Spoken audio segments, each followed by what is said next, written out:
পৃথিবীর অন্য সকল নবীকে যত মুজিজা দেওয়া হয়েছিল, সকল মুজিজাগুলি যদি এক জায়গায় করা হয়, আর শুধুমাত্র আমাদের নবীকে যে মুজিজাগুলি দেওয়া হয়েছিল এগুলি এক জায়গায় করা হলে, এক পাল্লায় করা হলে, আমাদের নবীকে যে মুজিজা দেওয়া হয়েছিল এগুলি অন্য সকল নবীর মুজিজার চাইতে বেশি হয়ে যাবে। সুবহানাল্লাহ।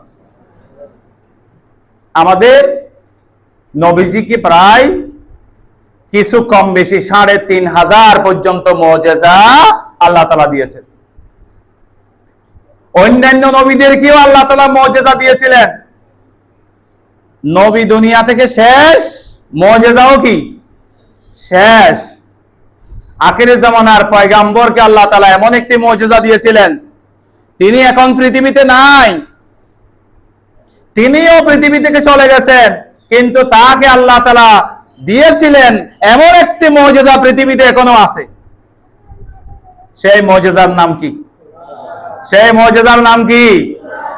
এই কোরআনের ব্যাপারে আল্লাহ তাআলা বলছেন, ইন্না নাহানু নাযালনা যিকরা ওয়া ইন্না লাহু লাহাফিজুন। এই কোরআন আমি আল্লাহ নাজিল করেছি, আর এই কোরআনের হেফাজতের দায়িত্ব আমি আল্লাহ নিজেই নিয়েছি। সুবহানাল্লাহ। কোরআনের হেফাজতের দায়িত্ব কে নিয়েছেন? প্রশ্ন আসতে পারে, আরো ১০৪ খানা কিতাব, এগুলি কি আল্লাহ নাজিল করেন নাই? অবশ্যই নাজিল করেছেন, কিন্তু সেগুলির হেফাজতের দায়িত্ব আল্লাহ তাআলা নেন নাই। কেন নেন নাই? ওই আসমানি কিতাবগুলি একটা কিতাব দেওয়ার পরে মানুষ যখন ওই কিতাবের শিক্ষা ভুলে যায়, আরেকটা কিতাব নাজিল করা হতো। একজন নবীর শিক্ষা ভুলে গেলে আরেকজন নবী পাঠানো হতো। কিন্তু পৃথিবীতে আমাদের নবীর পরে আর কোনো নবী কি আছে? যেহেতু আমাদের নবীর পরে আর কোনো নবী নাই, এই কিতাবের পরে আর কোনো কিতাব নাই, এই কারণে এই কিতাবের সংরক্ষণের দরকার আছে। এই কিতাবের সংরক্ষণের কি? আগের কিতাবগুলি সংরক্ষণের দরকার কেন ছিল না? একটার শিক্ষা ভুলে গেলে আরেকটা কিতাব আল্লাহ তাআলা নাজিল করতেন, কিন্তু কোরআন ব্যতিক্রম। আখির জামানার পয়গম্বরের একটা মুজিজা এখনো পর্যন্ত আমাদের সামনে। কেন মুজিজা বললাম? পৃথিবীতে আরো অনেক ধর্মের অনেক কিতাব আছে, বাইবেল, তাওরাত, জবুর, ইনজিল, নিউ টেস্টামেন্ট, ওল্ড টেস্টামেন্ট।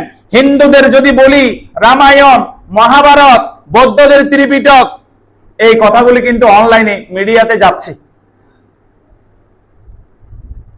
সারা দুনিয়ার মানুষের সামনে চ্যালেঞ্জ করার মতো একটা কিতাব। আমি যতগুলি কিতাবের নাম বলেছি, কোন কিতাবের হাফেজ কি আছে? কোন কিতাব কি কেউ মুখস্থ বলতে পারবে? একমাত্র কোরআন এমন একখানা কিতাব, যে কোরআনের একজন নয়, ১০০ নয়, ১০০০ নয়, লক্ষ নয়, কোটির বেশি হাফেজ বর্তমানে পৃথিবীতে আছে। আলহামদুলিল্লাহ। এটা মুজিজা। এটা কি? এই কোরআন আল্লাহ তাআলা হাফেজদের সিনার ভিতরে মুখস্থ করানোর মধ্য দিয়ে আল্লাহ তাআলা এই কোরআনকে কিয়ামত পর্যন্ত টিকিয়ে রাখবেন।